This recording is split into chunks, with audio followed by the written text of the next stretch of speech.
مخاطب اہل ایمان ہیں اور ان سے فرمایا جا رہا ہے اے ایمان والو، توجہ ہے، اے ایمان والو ایمان لے آؤ. او believers do believe.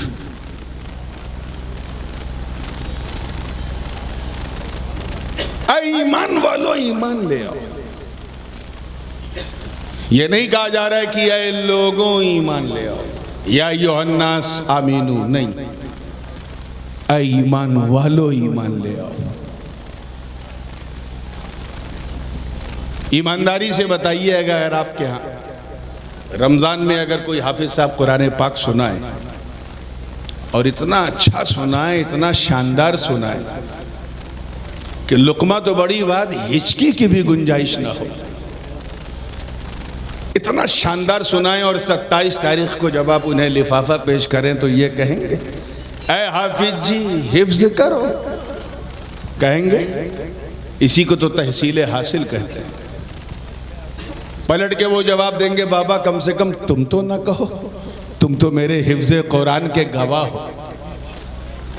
کسی نے پیٹ بھر کے کھانا کھا لیا اور اتنا کھا لیا کہ سانس لینے کی گنجائش نہیں، گردن تک اٹکا لیا.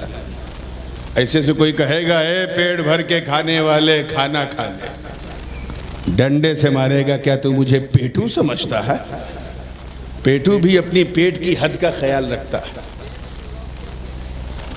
ایسے کسی نیتا صاحب، میں کالو نیتا کی بات نہیں کر رہا ہوں، یہ تو بیچارے اٹک گئے ہیں، ورنہ جو واقعی نیتا گیری لوگ کرتے ہیں، ہمارے یو پی میں الیکشن چل رہا ہے، ایسا نیتا کی جو سارے الیکشن لڑتا ہو، ہر طرح کی نیتا گیری کرتا، اس سے کوئی کہے اے نیتا جی نیتا گیری کرو، تو کہے گا ابھی تک میں کچھ اور کر رہا ہوں کیا؟ وہی تو کر رہا ہوں.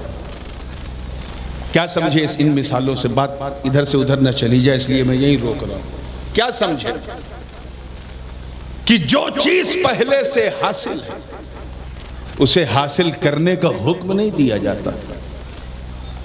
پھر راز کیا؟ جب ہم حافظ سے نہیں کہتے کہ حفظ کرو، کسی سائنٹسٹ سے نہیں کہتے سائنس پڑھو، کسی پیٹ بھر کے کھانے والے سے نہیں کہتے کھانا کھاؤ، تو پھر اللہ پاک نے ایمان والوں سے کیوں فرمایا ایمان لے آؤ؟ توجہ. ظاہر ہے اگر وہ ایمان والے نہ ہوتے تو آمنو کہا ہی نہ جاتا. ایمان والے یعنی وہ اللہ کی وحدانیت پر ایمان رکھتے ہیں، نبی کی رسالت پر ایمان رکھتے ہیں، کتابوں پر ایمان رکھتے ہیں، سارے فرشتوں پر ایمان رکھتے ہیں، تقدیر پر ایمان رکھتے ہیں، جنت اور دوزخ کی صداقت پر ایمان رکھتے ہیں، یوم آخر پر ایمان رکھتے ہیں، بعث بعد الموت پر ایمان رکھتے ہیں. تب نہ کہا آمنو، اب کیوں کہا گیا کہ اے جن کا سب پر ایمان ہے یا جو ایمان لا چکے وہ ایمان لے آئیں؟ مولا معاملہ کیا ہے؟ راز کیا ہے؟ تو اٹھاؤ تفسیروں کو. جمہور مفسرین یہی کہتے ہیں کہ اے ایمان والو ایمان لے آؤ. مطلب صاف ہے، گویا رب فرما رہا ہے کہ اے میرے بندو، اے ایمان والو اب صرف نام کے نہیں کام کے مسلمان بن جاؤ. اور آسان کر دوں، پکے مسلمان بن جاؤ، چنگے مسلمان بن جاؤ، مضبوط مسلمان بن جاؤ، مومن کامل بن جاؤ.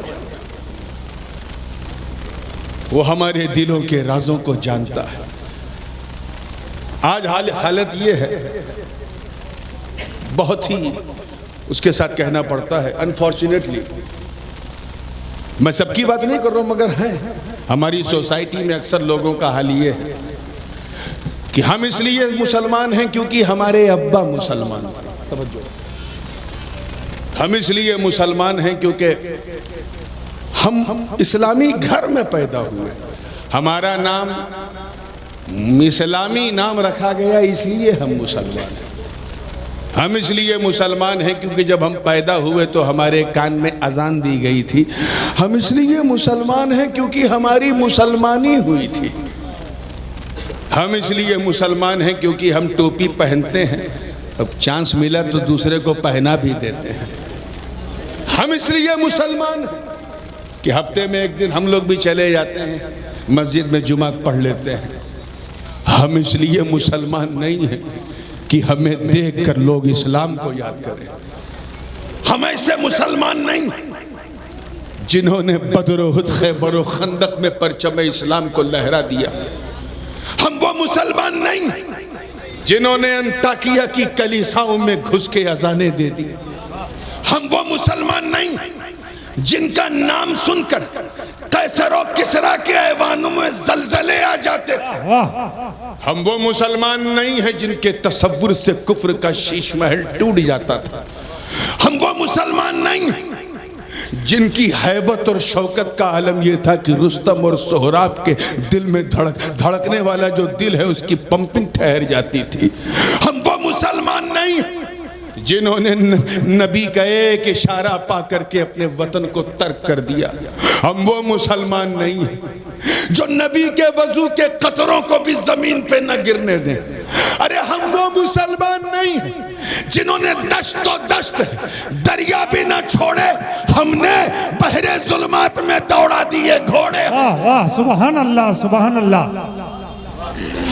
ہم لوگ تو انفارچونیٹلی بدقسمتی سے اکثر کا حال یہ ہے کہ ہم لوگ اکثر حضرت بھی فرماتے ہیں یہ بات. میں نے مجلسی گفتگو میں کچھ قیمتی باتیں جو والد صاحب شاید رعایت کرتے ہیں عوام کی, اور وہ قیمتی تحفے وہ ورڈز آف وزڈم جو ہیں وہ نہیں دیتے تو وہ نشستوں میں دے دیتے ہیں. حضرت اکثر فرماتے ہیں کہ ہم لوگ فوٹو کاپی آف مسلم ہیں. ہم مسلمانوں کی طرح نظر آتے ہیں اسے مسلمان ہیں. انہی کی طرح داڑھی رکھتے ہیں, انہی کی طرح ٹوپی پہنتے ہیں, انہی کی طرح عید کے دن سوئی کھاتے ہیں, انہی کی طرح شب برات میں حلوہ بناتے ہیں, اور انہی کی طرح محرم میں کھچڑا بھی کھاتے ہیں. اور کچھ ہو نہ ہو, کچھ کریں نہ کریں, لیکن چھٹی ضرور مناتے ہیں. ہم وہ مسلمان ہیں. ہمیں اس طرح کا مسلمان نہیں چاہیے. بے شک یاد کرو تمہیں رب نے کیا کہا. تم خیر امت اخرجت للناس, تم بہترین امت ہو تمام امتوں میں جو ظاہر کی گئی لوگوں کے لیے. اپنے گریبان میں جھانکو یار, کیا ہم ایسے امتی ہیں؟ ارے ایک استاد تعریف کر دے تو شاگرد کا مقام بلند ہو جاتا ہے. ولی کسی کی تعریف کر دے تو بندہ ولی بن جاتا ہے.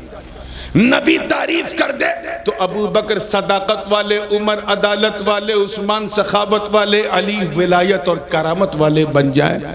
ہماری تعریف تو صرف بندوں نے نہیں بلکہ بندوں کے خدا نے کی, اور یہ کہہ کر کی ہے کہ تم بے مثال امت ہو, لاجواب امت ہو. بے شک میں مانتا ہوں جن پیارے چہروں کو دیکھ کر یہ ٹائٹل دیا گیا, اب ایسا ابو بکر ہمارے درمیان نہیں, اب ایسا عمر ہمارے درمیان نہیں, اب ایسے عثمان علی ہمارے درمیان نہیں, اب ایسے بدر والے, احد والے, خیبر والے, خندق والے ہمارے درمیان نہیں, اب غوث اعظم بھی ہمارے درمیان نہیں, غریب نواز بھی آج ہماری سوسائٹی میں نہیں ہے. درمیان تو کہہ سکتے ہیں یقیناً ہے, لیکن ہماری سوسائٹی میں نہیں ہے. آج مخدوم سمنانی ہمیں چلتے پھرتے نہیں دکھ رہے. کیا ہم اپنے گریبان میں نہ جھانکیں؟ ایمانداری سے بتاؤ, کیا ہم اس لائق ہیں کہ ہمیں اچھا امتی کہا جائے؟ بولو. ہمیں جب ہم اچھے امتی نہیں تو پھر یہ امت اچھی کیسے؟ اس دور میں اچھی تھی مانتا ہوں, لیکن صبح قیامت تک ایسی امت نہیں. معاملہ کیا ہے؟ راز کیا ہے؟ میں مانتا ہوں اللہ نے حضرت آدم کو صفوت دی مگر انہیں خیر امت نہیں دی. نوح کو شکر کی دولت دی مگر خیر امت نہیں دی. ابراہیم کو خلت دی مگر خیر امت نہیں دی. اسماعیل کو ذبح و ایثار دیا مگر خیر امت نہیں دی. داؤد کو قوت دی مگر خیر امت نہیں دی. سلیمان کو بادشاہت دی مگر خیر امت نہیں دی. جناب موسیٰ کو وکلم اللہ, موسیٰ تکلیمہ کا تاج دیا, ان کی امت کو فضیلت دی مگر خیر امت نہیں دی. حضرت عیسیٰ کو وَأُبْرِئُ الْأَكْمَحَ وَالْأَبْرَصَ وَأُحْيِي الْمَوْتَى بِإِذْنِ اللہ کی کنجیاں دے دی مگر ان کی امت کو, توجہ چاہوں گا, بہترین امت نہیں کہا. اور ہم قیامت تک بہترین, توجہ, قیامت تک شاندار, قیامت تک لاجواب, قیامت تک بے مثال. مالک راز کیا ہے؟ میں اسی خیال میں الجھا تھا.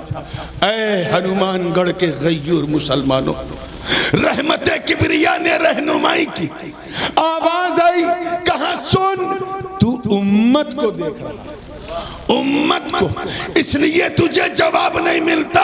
نادان, امت کو نہ دیکھ, نبی کو دیکھ. واہ سبحان اللہ سبحان اللہ, ماشاءاللہ, واہ بہت خوب. کس کو دیکھ, زور سے بولو. واہ بے شک, نبی کو دیکھ. نبی کو دیکھ کا سن, جس طرح میرا نبی, ہم سب کا نبی, سونا نبی, پیارا نبی, جس طرح میرا نبی گروہ انبیاء میں سب سے افضل و اعلیٰ اور مہان ہے, اسی طرح ان کی امت بھی تمام امتوں میں سب سے افضل و اعلیٰ اور مہان. واہ واہ سبحان اللہ, بے شک. کچھ سمجھ میں آیا؟ یعنی میں سمجھتا ہوں ان لوگوں کی غلط فہمی تو بالکل دور ہو گئی ہوگی جو یہ سمجھتے ہوں گے کہ ہم اس لیے اچھی امت ہیں کیونکہ ہم اچھائی کے لیے نگر نگر, شہر شہر, گلی گلی, گاؤں گاؤں جا کر کاؤں کاؤں کرتے ہیں. ان بے وقوفوں سے کہو جاہلو, ہم اس لیے اچھے امتی نہیں ہیں. توجہ رہے, اللہ کرے سمجھ میں آ جائے. ہم اس لیے اچھے امتی نہیں, ہم اس لیے اچھی امت ہیں کیونکہ ہمارے نبی اچھے ہیں. ہم اس لیے سوڑے کیونکہ ہمارے مصطفیٰ سوڑے ہیں. ہم اسی لیے لاجواب ہیں کیونکہ آقا ہمارے لاجواب ہیں. اب تو بن جاؤ. حضور شیخ الاسلام اسی منظر کی منظر کشی یوں فرماتے ہیں کہ جس میں پاسے شریعت نہ خوف خدا, وہ رہا کیا رہا, وہ گیا کیا گیا. ایک تصویر تھی جو مٹا دی گئی, یہ غلط ہے مسلمان مارا گیا. یہ غلط ہے.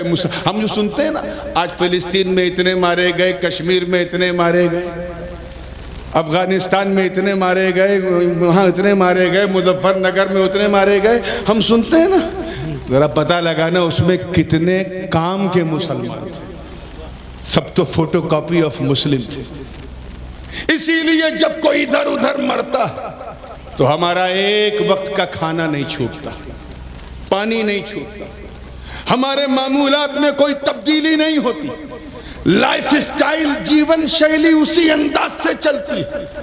لیکن اگر انہی ہزاروں میں ایک ایسا ہو جسے دیکھو تو خدا یاد آ جائے, ایک ایسا ہو جو ایک چلتی پھرتی اسلام کی تصویر ہو, اگر کوئی ایک ایسا ہو جسے ہم چلتا پھرتا اسلام کہیں, تو یاد رکھنا اگر وہ فلسطین میں بھی شہید ہوگا تو اس کی گونج پورے عالم میں سنائی پڑے. واہ سبحان اللہ سبحان اللہ, بے شک, بہت خوب.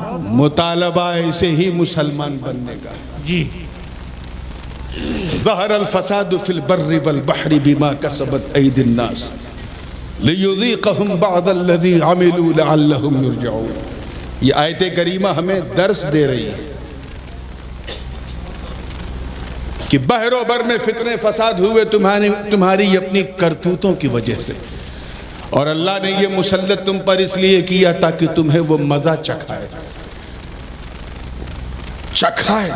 بعد الذی عملوا, خاص کر ان لوگوں کو جنہوں نے ایسے عمل کیے, اور اس مزے کو چکتے چکتے ایک دن وہ آئے گا کہ تم اللہ کی طرف پلٹ جاؤ گے. اب بھی نہ پلٹے تو تمہاری داستان بھی نہ ہوگی داستان. یہ اس زمانے میں آیت نازل ہوئی جب 2 سپر پاور تھے, قیصر و کسریٰ. لڑائی ان میں تھی لیکن پوری کائنات پہ اس کا اثر مرتب ہو رہا تھا. آج پھر 2 سپر پاور آمنے سامنے, ایک طرف رشیا ہے تو دوسری طرف بزدل امریکہ. یہ نہ سمجھنا کہ یہ معاملہ صرف یوکرین تک رہے گا, ہر کے گھر کی ٹرین تک رہے گا, سب تک پہنچے گا. اپنی بدعمالیوں کو چھوڑو, پکے مسلمان بن جاؤ. پریکٹیکل مسلم بن جاؤ، اسلامی ماحول میں اپنی زندگی کی شروعات کرو، اپنے ایمان کے شعور کو جسے تم نے تحت الثری تک دھسا دیا اسے کھود کھود کر نکالو، اپنے کردار کو چمکاؤ۔ میں رب کی عزت کی قسم کھاتا ہوں کہ اگر تم نے اپنے کو سنبھال لیا تو یہ کسی راجہ کا بھارت نہیں، خواجہ کا بھارت ہے۔ نعرہ تکبیر، نعرہ تکبیر، نعرہ رسالت، نعرہ رسالت، خواجہ کا ہندوستان، خواجہ کا ہندوستان، نعرہ تکبیر۔ واہ واہ واہ، سبحان اللہ، کیا بات ہے، ماشاءاللہ۔ کا ارادہ نہیں رکھ رہا ہوں، ایک ایگزامپل دے رہا ہوں پھر آگے بڑھتا ہوں۔ اسلامی تہذیب اور ثقافت کا مرکز تھا بغداد، مگر پچھلے 30-40 سالوں میں عریانیت نے، بے حیائی نے، بے حجابیت نے ایسا ماحول پراگندہ کر دیا کہ اللہ نے ان پر بش کے نام کا ایک وبا جو ہے وہ وبا اس کے بغداد کے اوپر مسلط کر دی۔ یہ وبائیں ہیں، صرف کرونا کو وبا نہ سمجھو، جی کبھی کبھی وبائیں انسانی روپ میں آتی، جی شکلوں میں آتی۔ جی، حجاج بن یوسف کو بھی ایک وبا ہی کی شکل میں بھیجا گیا تھا۔ حضرت خواجہ حسن بصری سے ان کے ایک مرید نے کہا، توجہ چاہوں گا، جی خواجہ حسن بصری جو قادریوں کے بھی پیر ہیں، چشتیوں کے بھی پیر ہیں، نقش سہروردیوں کے بھی پیر ہیں، اور بعض رابطوں کو اگر شامل کیا جائے تو نقش بندیوں کے بھی پیر ہیں، یعنی پیروں کے پیر ہیں۔ ڈائریکٹ مولا علی سے ان کا رابطہ، بصرہ کے قطب ہیں، غوث ہیں وقت کے۔ ایک مرید آیا ان کے پاس، کہا حضرت یہ حجاج بن یوسف اتنا ظالم، اتنا نردئی، اتنا بڑا بربر قاتل، اللہ نے اسے ہمارے سروں پہ مسلط کیا ہے، اسے ہٹا کیوں نہیں دیتا؟ حجاج بن یوسف کا نام سنا ہے؟ جی نہیں، ادھر والے تو سنے ہوں گے، آپ نے سنا ہے؟ چلیے میں تھوڑا سا یہ بتا دوں کہ وہ ایسا تھا کہ ظلم بھی اس کو دیکھ کے شرمندہ ہو گیا۔ اپنے ہی گرو کو مارگ درشک بنا کے اس نے کنارے کیا مروان کو، اور خود کرسی پہ بیٹھا، اپنے گرو کو سائیڈ لائن کیا، اور وہ گرو کے نام کا جو سکہ چلتا تھا اسے بند کرا کے بصرہ میں اپنا سکہ چلایا، یعنی نوٹ بندی اس نے کر دی۔ ایسا ظالم تھا، اور پورے میڈیا تنتر کو اس نے اپنے کنٹرول میں رکھ لیا تھا حجاج بن یوسف نے۔ جو اس کی بات مانتا تھا اسے پناہ ملتی تھی، اور اگر وہ صرف لکھپتی ہے تو کروڑ پتی بن جاتا تھا، اور جو پناہ نہ مانگے یا اس سے نبردآزما ہو جائے، کھڑا ہو جائے، اس کے سر کو قلم کر دیتا تھا، اس کے پیچھے جتنی بھی سرکاری ایجنسیز تھی سب مسلط کر دیتا تھا۔ میں حجاج بن یوسف کی بات کر رہا ہوں، آپ کا ذہن کہیں اور تو نہیں جا رہا؟ بہت اشارے اشارے اشارے، توجہ چاہوں گا۔ تو حجاج بن یوسف کی بات، اس نے زندگی میں صرف 2 بڑے کام کیے ہیں، اور اللہ حکم الحاکمین ہے، سید وہ تو سب مالک الکل ہے، وہ چاہے بخش دے، اس کی عطا ہے، اس کا فضل ہے، لیکن نہ بخشے تو اس کا عدل ہے۔ 2 کام اس نے بڑھیا یہ کیا کہ ایک کام تو اس نے ہندوستان کی طرف محمد بن قاسم کو بھیجا، سندھ سے لے کر ہند تک، جنہوں نے پرچم اسلام کو لہرا دیا۔ اور دوسرا ایک بہت بڑا کام یہ کیا کہ اس نے قرآن شریف کو پڑھنے کے لیے زبر، زیر، اعراب اور نقطے بھی لگائے کہ یہ شین کا نقطہ، یہ فے کا نقطہ، یہ قاف کا نقطہ۔ آج ہم لوگ جو پڑھ رہے ہیں انڈیا، پاکستان، بنگلہ دیش، ٹرکی، ماوراء النہر یا سدن ایشیا والے نان عرب کنٹریز، یہ اسی نے کر کے دکھایا تھا۔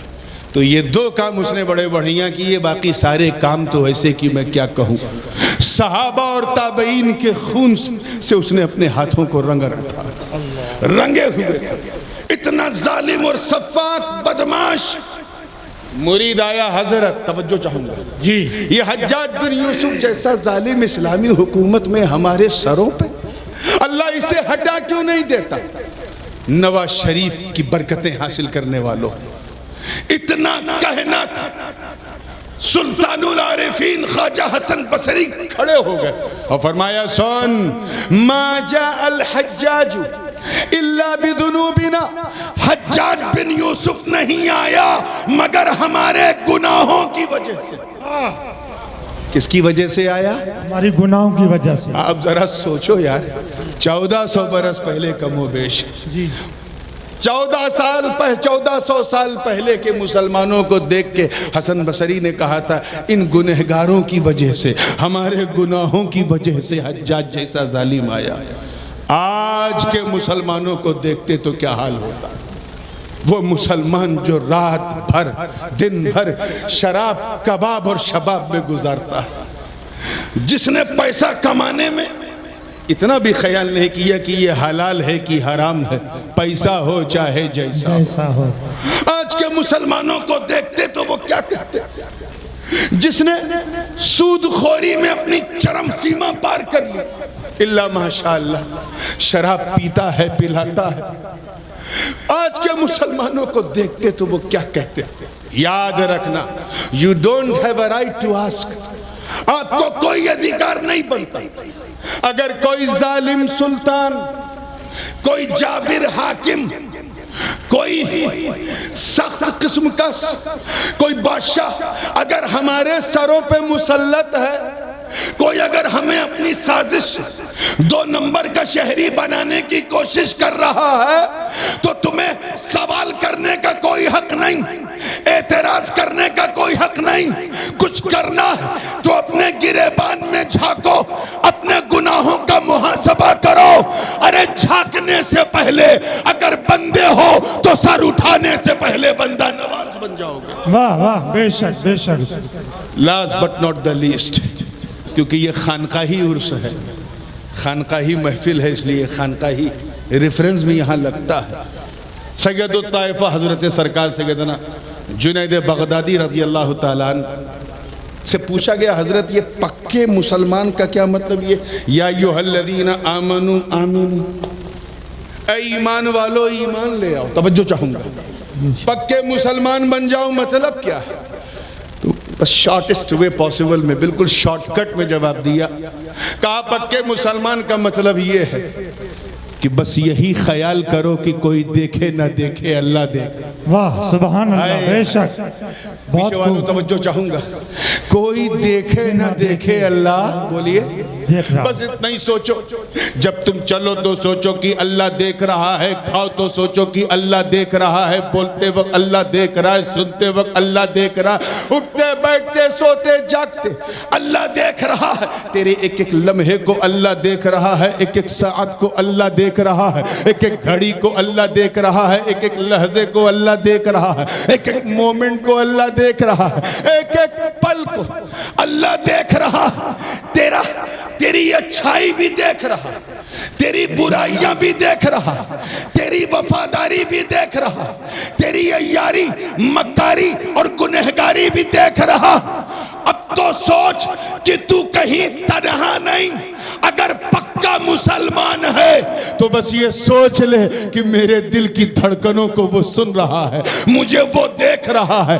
میرا وجدان کہتا ہے کہ اگر تو نے اپنی زندگی اس رنگ میں رنگ لی کہ اللہ دیکھ رہا، تو ایک دن وہ بھی آئے گا کہ تیرا دل بولے گا ہاں وہ مجھے دیکھ رہا ہے، میں اسے دیکھ رہا. واہ واہ سبحان اللہ سبحان اللہ، ماشاء اللہ. وہ دیکھ رہا ہے یعنی تو ابھی بندہ ہے، تو دیکھنے لگا یعنی بندہ نواز ہے. وہ دیکھ رہا ہے یعنی تو ابھی خادم ہے. کیا ہے؟ تو دیکھنے لگا تب تو جماعت کا مخدوم ہے. وہ دیکھ رہا یعنی تو ابھی صرف غریب ہے، غریب. تو دیکھنے لگا مطلب غریب نواز. وہ دیکھ رہا مطلب تو صرف اپنے پیر کا مرید ہے، مرید. مگر جب تو دیکھنے لگا تو مرید نہ رہا، پیر کی مراد بن گیا. بے شک سبحان اللہ. چلتے پھرتے اٹھتے بیٹھتے کھاتے سوتے جاگتے، یہ اس چیز کو اپنا لو کہ اللہ دیکھ رہا ہے. بے شک اللہ دیکھ رہا ہے. حضرت یوسف علیہ السلام کا یہی ایمان تھا. زلیخا نے جب گناہ کی طرف مائل کرنا چاہا تو ڈانٹ کے کہا نادان عورت، تو کیا سمجھتی سارے دروازے بند کر دیے کوئی دیکھ نہیں رہا؟ یوسف کو یوسف کا اللہ دیکھ رہا.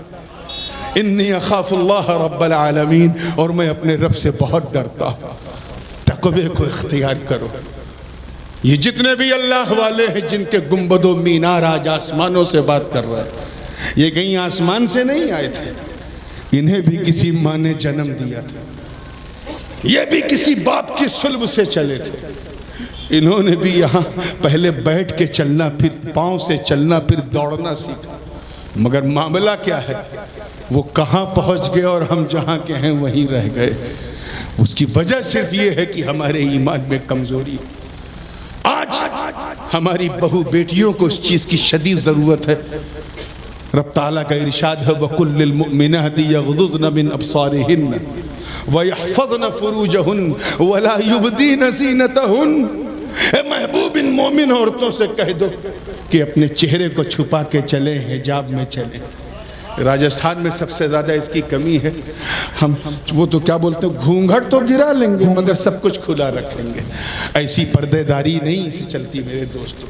وَيَحْفَظْنَ فُرُوجَهُنَّ، اپنی شرمگاہوں کی حفاظت کریں، وَلَا يُبْدِينَ زِينَتَهُنَّ، اور اپنی زینت کو بالکل ظاہر نہ کریں۔ اگر زینت ہے تو اللہ کا شکر ادا کریں۔ آج اگر یہ ہماری ماں بہنیں کرتی رہتی تو مجال ہے کہ کسی منڈیا میں یا کسی شیموگا میں کسی سرکاری اسکول میں کوئی ہماری بہن کی مسکان چھین سکتا تھا۔ آج پورا مغربی میڈیا اس ہوا کو پھیلانے کی کوشش کر کے پورولائز کرنا چاہ رہا ہے، کہیں نہ کہیں ہم اس کے ذمہ دار ہیں۔ اپنے کردار کو بچاؤ، اپنے رشتہ داروں کو، یا ایھا الذین آمنوا قوا انفسکم واہلیکم نارا، اپنے آپ کو اور گھر والوں کو جہنم کی آگ سے بچا لو۔ ارے اگر تم یہاں جہنم کی آگ سے بچنے کے لیے کوشش ہی شروع کر دو تو ایک دن وہ آئے گا کہ تیرے پیچھے پوری جماعت تیرا دامن تھام کے چلے گی، تو بچتا بھی رہے گا، ہزاروں کو بچاتا بھی۔ بے شک سبحان اللہ سبحان اللہ۔ پکے مسلمان بن جاؤ، بی آنیسٹ مسلم۔ اب آخری بات میں عرض کر کے اپنی گفتگو ختم کر دوں۔ حضرت انس بن مالک روایت کرتے ہیں کہ میں نے بھی پوچھا حضور علیہ السلام سے کہ سرکار یہ مومن کامل کی پہچان کیا، ہو از دا پرفیکٹ مومن؟ توجہ ہے، حضور نے فرمایا سنو، لا یؤمن احدکم حتی اکون احب الیہ من والدہ وولدہ والناس اجمعین، تم میں سے کوئی اس وقت تک مومن کامل ہو ہی نہیں سکتا جب تک وہ بندہ مجھے اپنے باپ سے زیادہ، اپنی اولاد سے زیادہ اور سارے لوگوں سے زیادہ محبت نہ کرے۔ بے شک سبحان اللہ۔ عشق مصطفیٰ عظیم سرمایہ۔ آؤ اس تناظر میں اپنا محاسبہ کرو، کیا ہم اس لائق ہیں کہ اپنے کو پکا مسلمان کہیں؟ ہم اس دنیا میں نہ اپنی مرضی سے آئے ہیں نہ اپنی مرضی سے جائیں گے۔ آئے ہو جس کی مرضی سے، جانا بھی اسی اللہ کی مرضی سے ہے، تو پھر ایسا جیو کہ تیرا جینا کام آ جائے اور دنیا تجھے دیکھ کے کہے جینا اسی کا نام۔ مولا کریم ہم سب کو سچا، پکا، سنی، صحیح العقیدہ مسلمان بنائے رکھے اور چلتے پھرتے اسلام ہی پر ہمارا خاتمہ فرمائے۔ وآخر دعوانا ان الحمدللہ رب العالمین۔ اب بیٹھے رہے، میرا خیال ہے کہ ایک نعت شریف ہوگی، اس کے بعد حضور والد صاحب کا خطاب ہوگا۔ السلام۔